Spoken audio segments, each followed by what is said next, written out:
여러분 안녕하십니까? 여러분 반갑습니다. 한국사 김성민입니다. 어, 정말 오래간만에 이 유튜브 촬영을 하는 것 같습니다. 그동안 음, 강의 준비, 그다음에 논문 자료 모으고 하는 척 하면서 이렇게 지내왔고, 그러다 보니까 유튜브 올릴 시간이 좀 별로 없었어요. 물론 다 핑계입니다. 더 좀 부지런히 살았으면은 더 했을 수 있을 것 같은데, 조금 부족한 점이 없지 않아 있었다고 생각을 합니다. 지금 시간은 한 12시를 넘어가고 있습니다. 이번 영상에서는 부산 디지털대학교 학생들을 위해서 준비한 영상이고요. 개인적으로 좀 누락된 부분에 대해서 촬영을 들어가는 것이기 때문에 어떻게 보면 일반인들한테는 좀 상관이 없을 수도 있겠지만 그래도 나름 관심을 가져주시면 좋을 것 같아요. 그래서 부산 디지털대학교 학생들 같은 경우는 구주 2강에 누락되었던 창경궁에 대해서 이번 시간에 수업을 하도록 하겠습니다. 이 창경궁에 대해서는 제가 나중에 또 시험에도 출제할 예정이니 이번 영상을 여러분이 꼭 보시기 바랍니다. 지금 촬영하는 곳은 제 방이고요. 지금 집사람하고 아기는 자고 있는데 저 혼자 이렇게 조용히 이야기를 하고 있습니다. 그래서 워낙 제가 아직 영상 기술이 떨어지고 아직은 편집 기술이 떨어지는 관계로 핸드폰을 들면서 수업을 좀 진행할까 해요. 그래서 여러분 학교 홈페이지에 들어가시면은 제가 이렇게 수업 자료를 이렇게 올려놨습니다. 그래서 학생들이 다운받으셔서 보시면 좋을 것 같아요. 그래서 이제부터는 제 얼굴을 좀 빼고 여기 PPT를 이쪽에 좀 가까이 볼 수 있도록 해서 여러분한테 수업을 진행할까 합니다. 그러면 이제부터 수업을 진행하도록 하겠습니다. 그러면 잠시 수업을 다시 이제 진행해 볼게요. 지금 제가 여기 들고 있는 요 책, 한국의 문화유산의 산책이라는 책이 있는데, 이거 고려대학교에서 나온 책이에요. 근데 상당히 문화유산에 대해서 정리가 깔끔하게 돼 있어요. 그래서 기회가 되면 다음 학기 때 이걸로 수업을 좀 해볼까 하는 좀 생각을 갖고 있어요.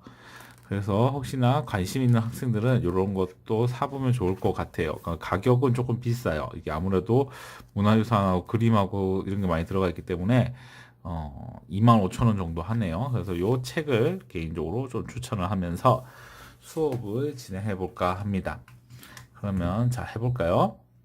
먼저 지금 여러분이 보시는 게 이 서울의 구조예요. 그래서 한양의 구조죠. 한양은 이제 정도전이 설계를 했는데 뭐 첫 번째 시간에도 얘기를 했지만 한양은 그 유교의 원리에 입각을 해서 사대문하고 이렇게 딱 나누어져 있죠. 그래서 이 서울의 이 오늘로 얘기하면 한강의 북쪽에 있는 이 강북 지역이 오늘날 서울 원래 이름이면 한양이죠. 그래서 이 청계천을 중심으로 해서 북촌과 남촌으로 나누게 되는데, 그래서 지난번에 조선의 법궁을 경복궁이라고 한다고 했어요. 그래서 이 경복궁은 법궁이지만 실제로 많은 왕들이 거주했던 곳은 창덕궁이다 라고 얘기를 했습니다. 그래서 이번에 누락된 부분은 바로 이 창경궁에 대해서 여러분과 함께 좀 보고자 해요. 그러면 창경궁에 대해서 잠깐 역사를 보시게 되면 여러분 가지고 있는 페이지 1페이지에 나와 있는데 창경궁 역사는 1418년 세종이 당시 살아있었던 세종 상왕이었던, 그러니까 살아있는 전직 왕이죠.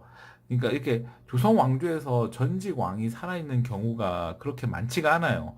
그래서 이 전직 왕이었던 태종을 모시기 위해서 이 창덕궁 앞에 창경궁을 지은 게 아니고 먼저 수강궁을 지었어요.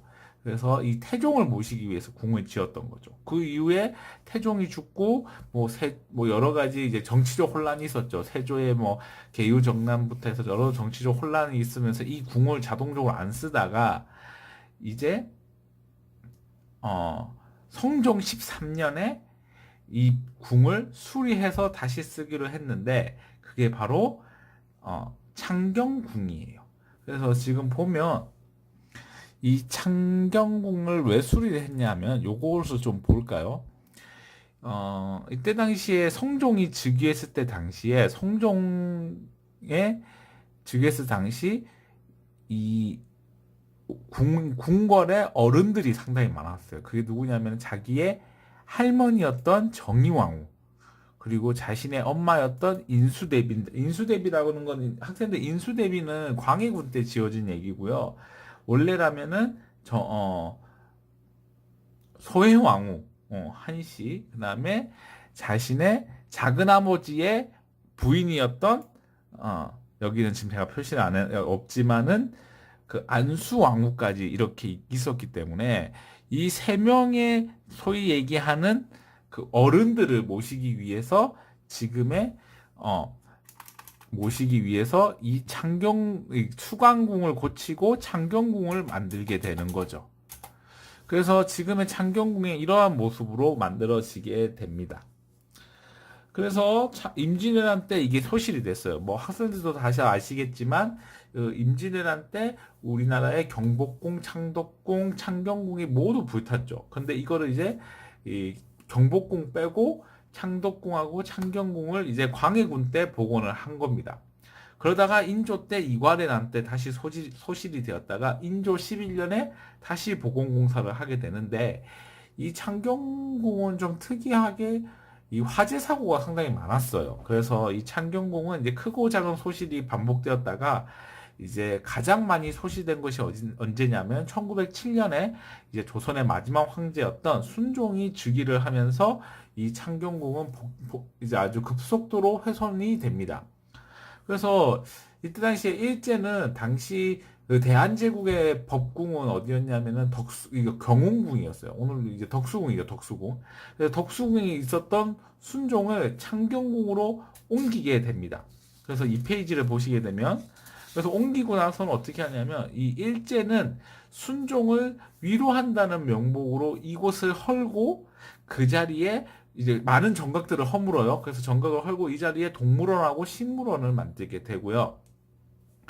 그리고 이곳을 격화시켜요. 그러니까 격화시킨다는 얘기는 궁궐에서 그 기능을 격화시켜서 창경원이라 해가지고 휴양지로 만들어 버리죠. 일종의 뭐 하나의 이제 뭐 일종의 휴식 공간이 휴양지로 만들어 버립니다. 그리고 당시 이곳에 또 박물관도 짓기도 했는데요. 이 박물관의 이름이 이왕가 박물관입니다. 이 이왕가 박물관은 제가 나중에 따로 설명을 하도록 하고, 먼저 이 창경궁이 이제 창경원으로 격화된 것이죠. 그리고 이것이 이제 1912년에 보시면 학생들 지금 보시면 여기에 지금 도로가 하나가 나 있어요. 그러면 다시 앞으로 좀 돌아가 볼게요. 앞으로 돌아가서 어디를 보시냐면은 지금 여기가 종묘예요. 저희 종묘하고 창덕궁 요 사이에다가 도로를 낸 거예요. 그래서 이 도로의 이름이 지금 현재는 율곡로라고 돼 있는데 원래는 우리가 낸 게 아니고 일본이 우리 민족 조선의 정신을 훼손하기 위해서 여기를 이제 끊어 놓은 거죠. 이제 일종의 단절을 시켜 놓은 거죠. 그리고 이 창경궁을 창경원으로 이제 됐을 때 당시에 이제 궁궐은 아무래도 민간인이 못 들어오잖아요. 근데 여기에다가 이제 민간인들까지 들어오게 만들어 버렸어요. 그래서 당시 많은 사람들이 좀 안타까워했죠. 그래서 여기 보면 여기가 율곡로가 있고 여기가 바로 그 이제 창경궁 들어가는 입구인 바로 흥화문이 되는 거죠. 그래서 여기가 율곡로, 흥화문 이렇게 되는 거죠. 이 흥화문 같은 경우는 창경궁의 정문이고요. 광해군 때 세워진 그 정문인데 아직도 그대로 유지가 되고 있어요. 그 다음에 요쪽으로 좀 올라가면 요쪽이 명명전인데, 명명전인데, 여기 보면 이렇게 풍계석이 세워져 있고요. 그리고 이 건물은 일본이 여기를 창경원으로 만들면서 이곳을 허물어 버려요. 그래서 이것도 이제 없었다가 1986년에 이제 복원이 됐는데요. 이제 이런 식으로 이제 복원이 되었고, 그 다음에 좀 계속 일단 쭉 얘기를 해보고 정리를 좀 하는 식으로 할게요.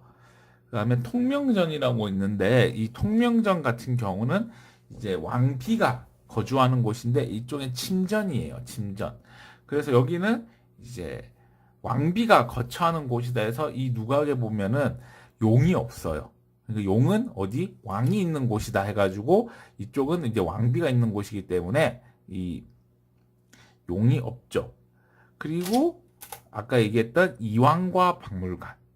이 이왕과 박물관 같은 경우는 여기가 학생들 여기가 창덕궁이 이렇게 내려다 보이는 곳인데 이곳이 어디냐면은 정조의 어머니, 그러니까 사도세자의 부인이었던 해경궁 홍씨의 정각이 있던 곳인데 그 정각의 이름을 자경전이라고 합니다.